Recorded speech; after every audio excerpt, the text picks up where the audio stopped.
a list of pre-listed questions. And then if you want to add to those questions, then you certainly can. So we're going to bring in our Instagram crowd and then we're going to get stuck into this. Hello, Levi, you beautiful man. You better get your butt back on the coaching call this week, Levi. It was good. Yeah, good stuff. Hey, Lissa. Hey, Narelle. Hey, Nikki. All the girls are coming in. Hey, Sandy. Hey, Cindy. I hope you're good. And I think we're ready to rock and roll. So let's do this, guys. All right. First question up.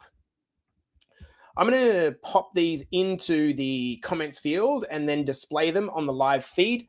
Okay, so if my post-workout meal is not great and quite fatty and processed, will I lose all my gains for that day? G'day, Instagram. No, you will not. Okay, so here's the reality of food, right? Whether it's a good food or a bad food, it comes into this big vessel that you call your gut, and it gets churned around like a washing machine. And out of that spills amino acids from protein. Out of that spills broken down fat into things called triglycerides. And out of that spills glucose or other sugars that are coming out of carbohydrates. So whatever you eat, it just breaks down into these things. And then it moves along your gut and your intestines and it gets sucked out. So what the question is probably better framed at is it a good idea to be having a fatty processed meal after you've just done a big workout? Well, I think that's more of a question of what settles on you, what feels good for you. Me personally, fatty processed meals are not part of the system that we would teach.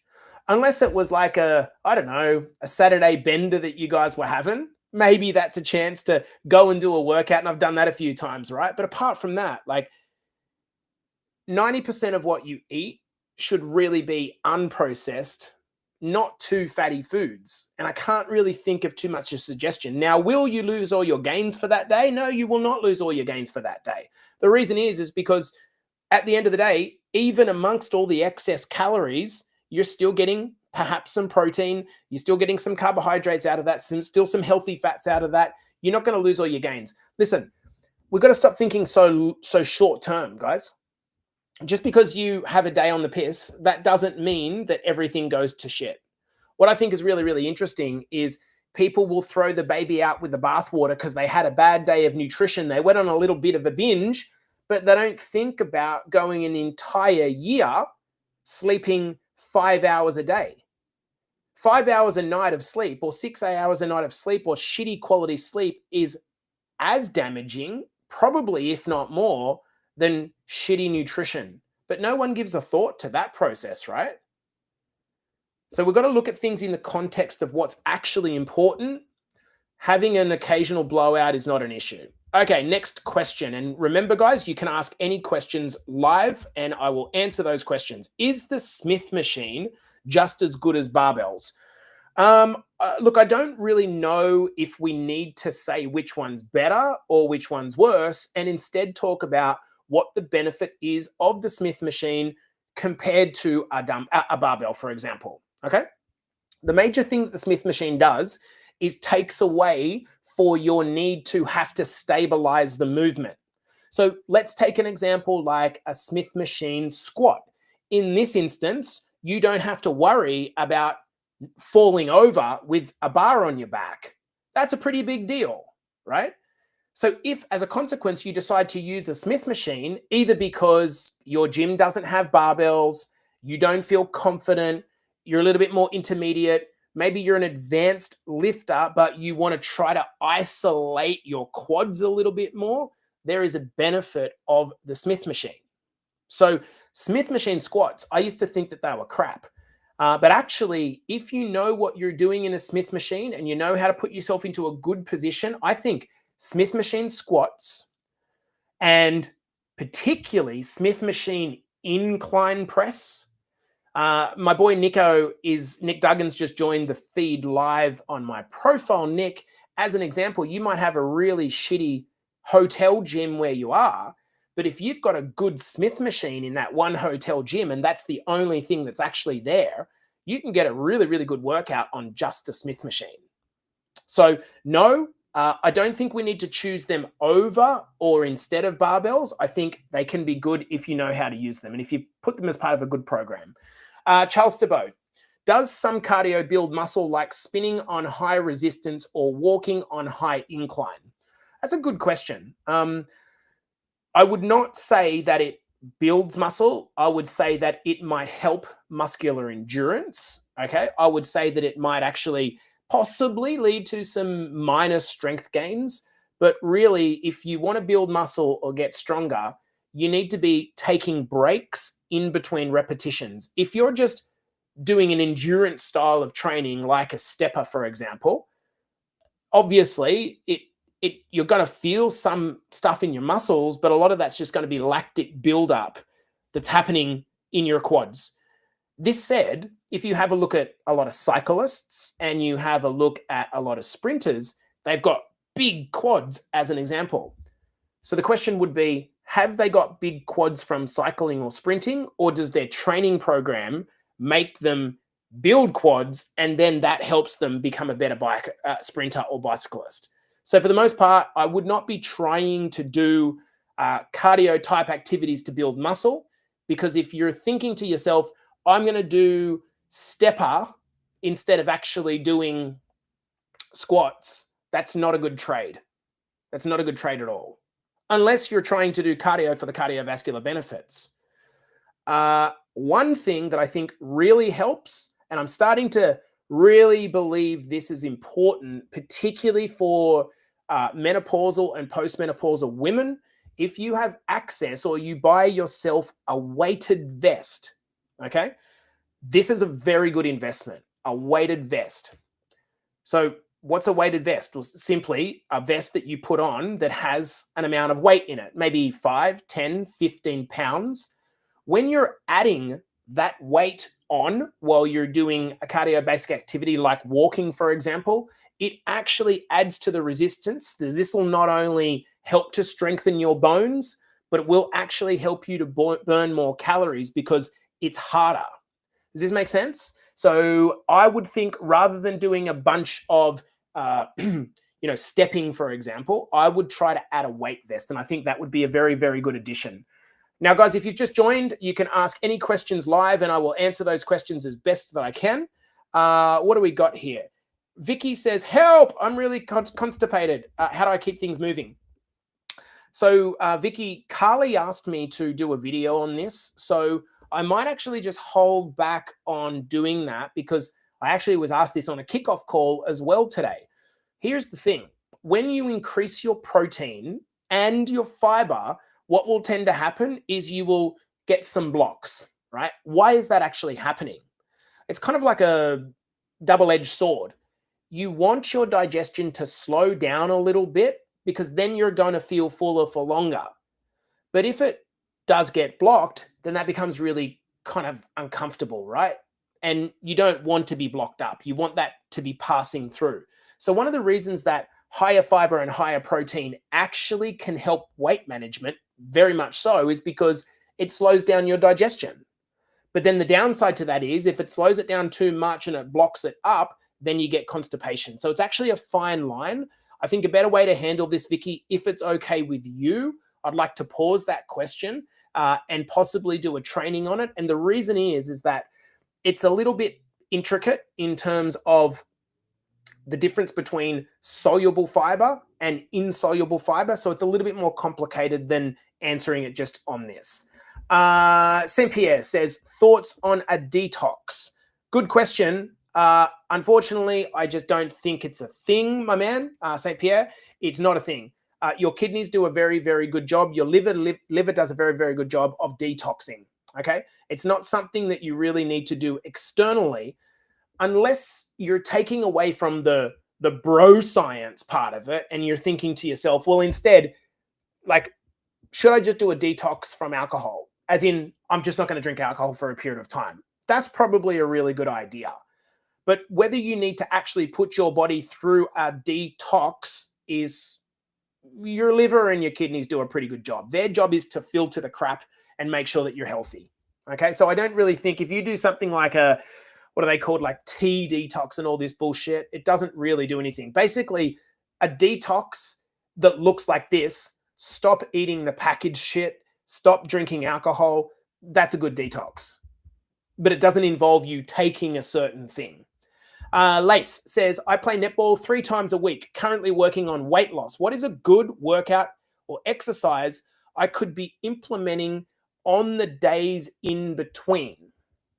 Okay, so good question, Lace. If I was in your shoes and you were part of our program, what we would be coaching you on is something we call the trifecta. And the trifecta model is of order importance this. It's not exercise. If you're wanting to lose weight, you should be focusing on your nutrition first and foremost. The second thing that we would want you to do is start walking more, okay? You play netball 3 times a week. In between those days, what's your step count like? I would be trying to bump my step count up and walk a little bit more. Once you feel like you're consistent with your nutrition and your step count, you should probably be doing 1 to 2, maybe 2, strength training sessions a week. Full body strength training sessions, not a specific exercise. There's no specific exercise that causes weight loss. However, if you've got a good 1 or 2 day full body plan, that's what I would be advising, Les. Send me a message if you want some details on it. Guys, if you want to ask some questions, you can. Mikey Irvin says, I'm stuck at a certain weight and I can't get below it. Any suggestions? Good morning, Tez. Yeah, I'd have to look at your total tracking, Mikey, as a whole. Here's the thing. If you're stuck at a certain weight, how many weeks has it been that you've been stuck? A lot of people say that they're stuck at a certain weight and it's been 2 weeks. That's not really a plateau. That's not really a plateau, particularly if you're not weighing every day and you're just taking 2 random points and saying, oh, I'm the same as I was 2 weeks ago. There's so many factors that make that up, Mikey.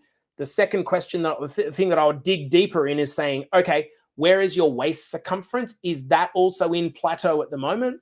So what can happen is, for everyone that's watching this, after a period of time of you being in a calorie deficit, in other words, you're eating less calories than you're burning, what tends to happen is you find a new maintenance. Everyone thinks that their calorie requirement is a static number. It's not a static number. It changes. What? So despite what you put in the calculator, it changes. And the reason it changes is because over time, your body finds it easier to keep you alive when you start losing weight. So what will happen is your calorie burn will slow down. And then when that happens, Mike, you need to either do one of 2 things. And I actually did a reel on this a couple of days ago. You could either reduce your calories more, and then that's going to depend whether you should do that or not, depends on where your calories are at the moment. You could do more exercise.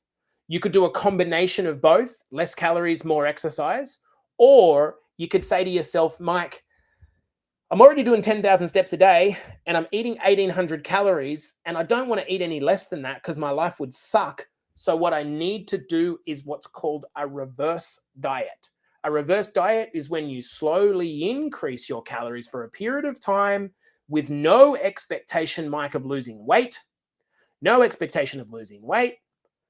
And then in 2 to 3 months from now, we do another cut period. So what we'll do is we'll consolidate the gains that we've made so far. We'll reverse the calories out for a period of time. Then we'll do another cut at that point in time to try to get into another fat loss phase. Mike, a great example of someone doing this is Nikki Connolly, who commented on one of my videos the other day that she said she's gone from 1,500, Mike, 1,500 calories to about, I think the number was 2,200 calories. So she's reversed the calories back out by about 700.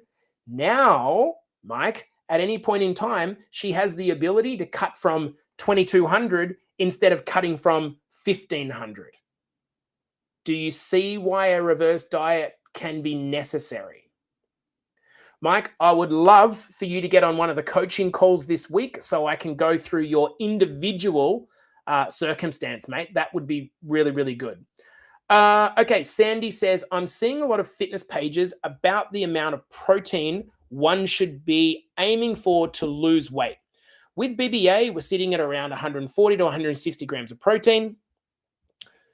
Some are saying protein should be your body weight and half of that, or it should be your goal weight and half of that. In all cases, it amounts to a lot less than 140 to 160 grams of protein.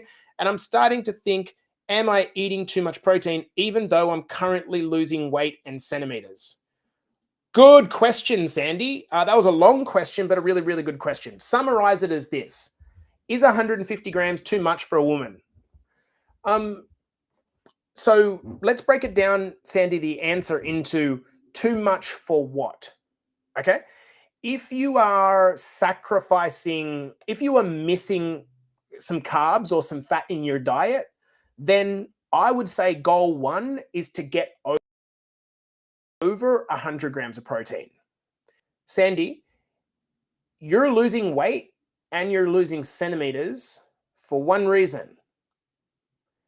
You are in a calorie deficit, and despite being in a calorie deficit, you are full. The reason you're full is because your protein intake has gone up. What is the precise number that you need? 143 grams minus 12 plus 4? I think that's just too much detail. The first step is that you're getting over 100 grams of protein. For a woman, that is amazing. Amazing. So let's say that you're capping at, say, 1,600 or 1,700 calories, Sandy. At the end of the day, it's the calories total that matters. I would say as long as you're over 100, 120, 130 grams of protein, you're doing really well, particularly if that protein is coming from single ingredient whole foods mostly. If 100 grams of protein, for example, is coming from whole foods, and then you're eating another 30 or 40 grams that is coming from, say, a protein shake or something like that, you're going to be so full that you're not going to be putting on weight because you're so full and you're just not going to be having that many total calories. So the simple answer to your question, Sandy, is does it need to be at 140, 150? We could suggest 120, 130. Okay, which would be more in lines of the equations that you've chucked out. But the reality is, if you're eating a certain number of calories and it's not protein, well, what's it going to be? It's going to be fat or carbohydrate. So those two things are not as filling as protein. So if you drop down in your protein intake slightly, it's probably not going to have that much of an impact as long as you still are controlling for the total number of calories. Here is something that humans do, and I'm going to finish off on this point, Sand. They're getting the result, and so they do something different. It's really strange. I do the same thing. I meditated for like a year every morning, and then for some reason, one day I just stopped doing it. And then one of my assistants who works with us, she messaged me when she noticed that my mental health or sharpness wasn't as amazing as it usually is. And then she said to me, JC, you still meditating? And I said, nope. She said, why? I have no answer. Why did I stop doing something that was working so well for me? Guess what I did? Went back to meditating. 15 to 20 minutes every morning, sitting on the couch, closing my eyes, focusing on my breath. That's it. And I feel amazing. So my question would be, Sandy, don't try to fix what's not broken. Hopefully that answers your question and gives you some clarification. All right, team. Any other questions that you would like to ask? You can pop them in the comments. We got a question here saying, what is it? Is there a magical rep range? Depending on what you mean by magical, here's the thing. You can build muscle at all rep ranges. This is what you need to know. You can build muscle at low rep ranges of, say, 6 to 8 repetitions. You can build muscle at medium rep ranges at 12 to 5 repetitions. You can build muscle at high rep ranges like 30 repetitions per set. What determines whether or not you build muscle is really probably 2 or 3 things. Number one, are you eating enough calories and protein to actually make it possible to build muscle? You cannot build a house with no bricks, right? So you've got to have your nutrition right. Number two, are your workouts stimulating muscle growth? If you're just going in and lifting the blue dumbbells because you've always lifted the blue dumbbells, then probably nothing's going to happen. You need to be applying the principle of progressive overload, which means that you're gradually making your workouts more difficult once you've adapted to the workout. The third thing is that you need to be recovering and resting adequately. If you go and flog yourself and flog yourself and flog yourself constantly, which is what so many people do because they're so desperate for change, and you hardly have a day off and you sleep 5 hours a night, you won't build any muscle. You won't build any strength. And this is because you're not giving your body the ability to actually build. Does this make sense? Next up, I feel a little run down. Good question. I have a workout plan for tomorrow. Should I push through or stay home and rest? So this is an interesting question. And I think the answer to this question is probably depends. When you say run down, do you mean mentally run down? Do you mean physically aches and pains and soreness? How long have you been working out for? How well do you know your body? Do you have a good sense of self-awareness? If you're going to be working out for the rest of your life, which is what we hope to do, I'm 43. In a couple of weeks, I'm going to be working out till I'm 100. And so we need to play a long-term game here. So if you've got a little niggle or a little injury, why not just have a day off? Because the reality is, guess what? You've got the day after that to train. You've got the day after that to train. So that's the compassionate answer. The more disciplined answer is, are you just taking a shortcut? And so if you're just taking a shortcut, then you've got to have the self-accountability to call yourself out and just go and do a 2 out of 10 session. Just show up, be consistent. So in your journey, ladies and gentlemen, you're going to have this line that you've got to walk. One side is compassion, one side is discipline. Kind of think of it like a bumper bowling alley. One of the side bangers, whatever you call them, the rails, is compassion, one's discipline. And as you're going down the bowling alley of life, you're always going to have this need to give yourself a little bit of a kick in the butt sometimes and give yourself a little bit of compassion sometimes. And it's usually never straight one or the other. If you're coming from a place of self-love, you're going to be able to regulate that okay without self-sabotaging. Hopefully that makes sense. Next up, Charles Stabot. Thoughts on steam rooms and cold plunges to use regularly, and do they do anything for your health and skin? Steam room, cold plunges can be relaxing. They can be good for mental health. They don't do anything for fat loss. They don't do anything for physical stuff, really. Maybe can improve some recovery benefits, but for the average person, I think that they're a little bit of a fad at the moment. For the average person that's just going to go and do a cold plunge just for the fun of it, it's not going to do anything.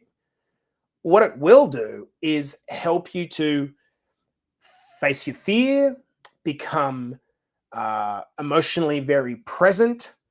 At our recent women's retreat, we all had a turn at doing a 4 to 8 degree cold plunge. It's fucking cold. It's cold. And what does it do? It really ignites your nervous system, puts you into this, like, what do you call it? Name's escaping me. Like stress stimulus-based, highly stimulated state, right? That's a kind of a good thing if you can start to exist in that and get used to it. But in terms of like fat loss and that type of stuff, it doesn't have any impact at all. And so I wouldn't buy a cold plunge because you want to lose weight. Okay, next up. How important is it to take photos? I don't like taking them, is the basic idea. I'm struggling with it, getting over seeing myself. Yeah, it's a good question. How important are photos? Well, here's what's going to happen in your fitness journey. I can tell you this straight away. Some weeks, and Mike, you're a great example of this if you're still watching on, you're going to have weeks where it feels like you've put in the work and nothing happened, right? And it's going to feel really, really frustrating when you see the same number on the scales, on your waist, on your hip circumference. Nothing's changing. You're like, fuck, man, this is so hard. I'm going to quit, right? If you have photos from baseline and then you're comparing those to 2 or 3 or 4 months later, sometimes you might have only lost a kilo or two, but the composition change is remarkable. And so if you don't have that reference and you're only putting new photos up when you can see a difference, you're becoming very outcome focused instead of embracing the process.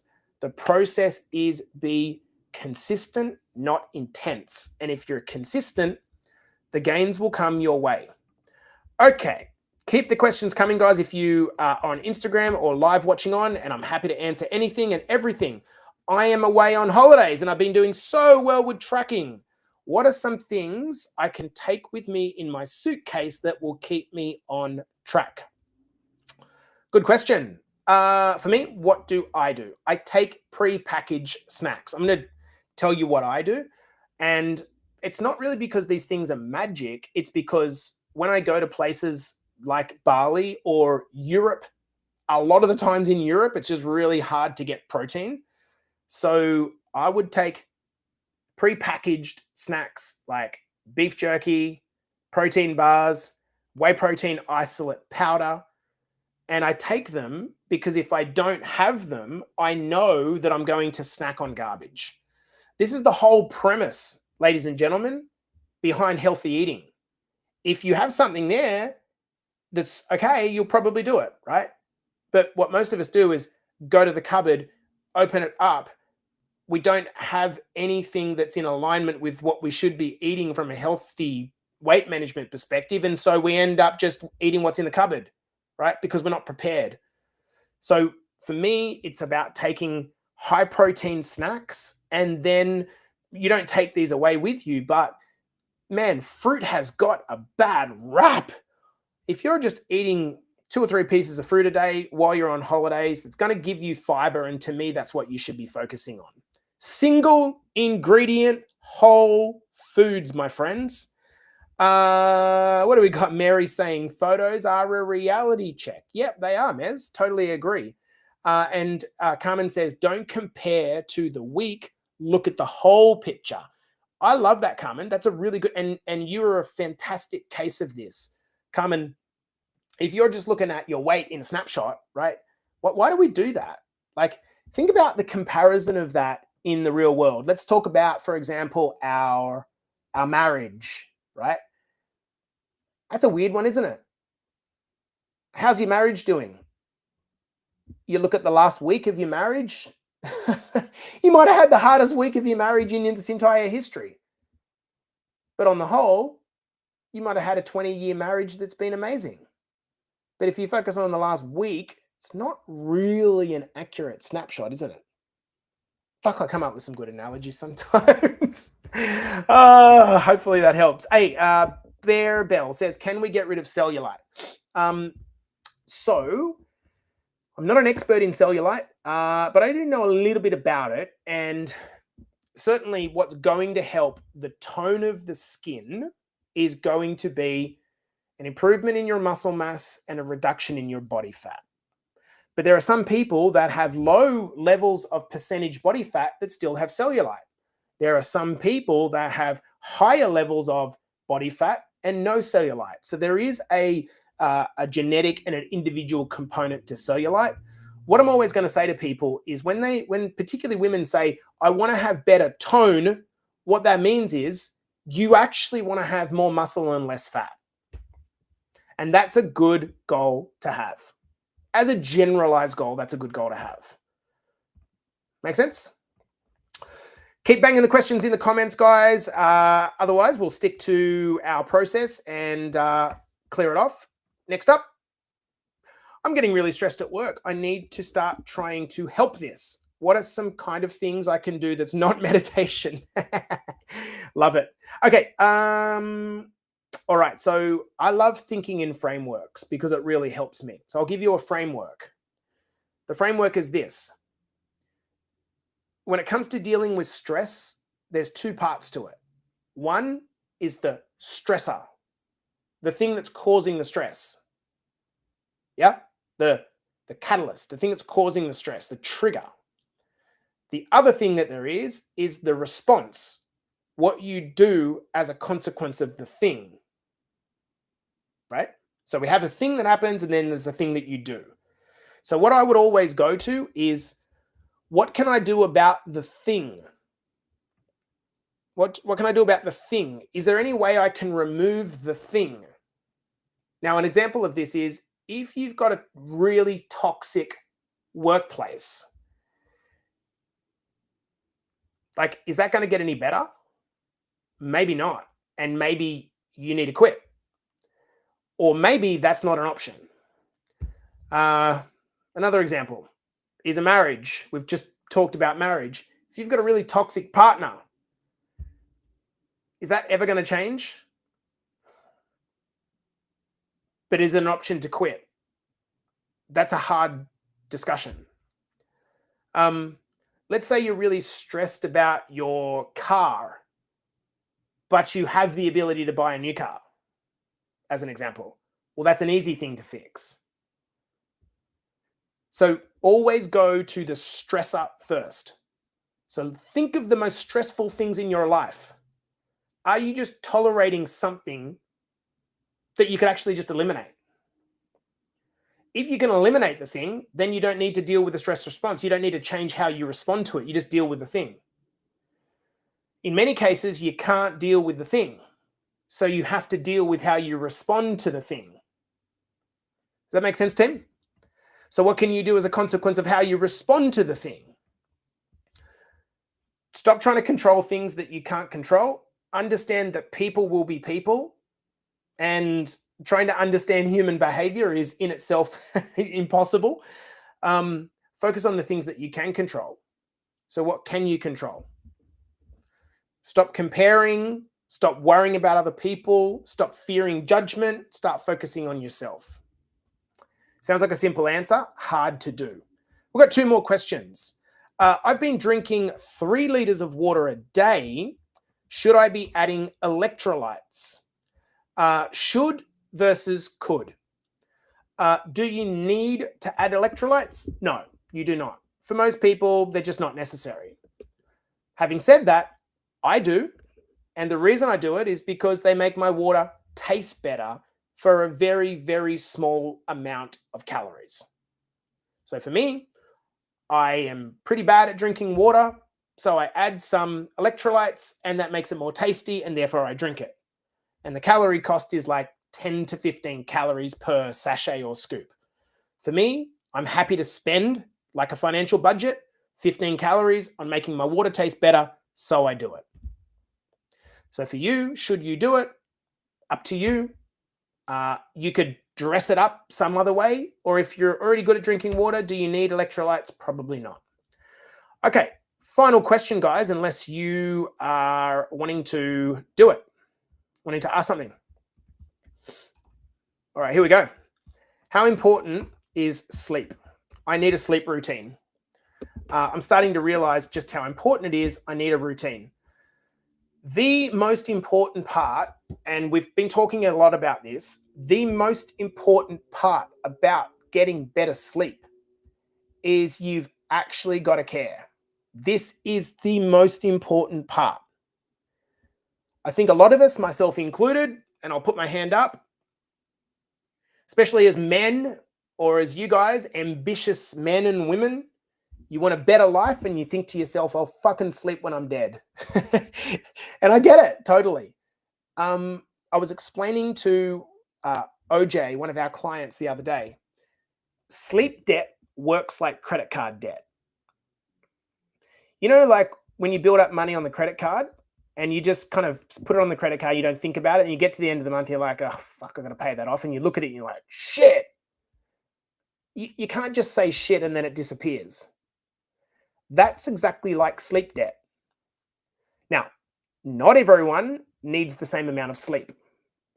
So let's say for you, Paul, thanks for the comment, brother. Let's say that for you, you need 7 hours sleep is the zone that helps you feel most recharged.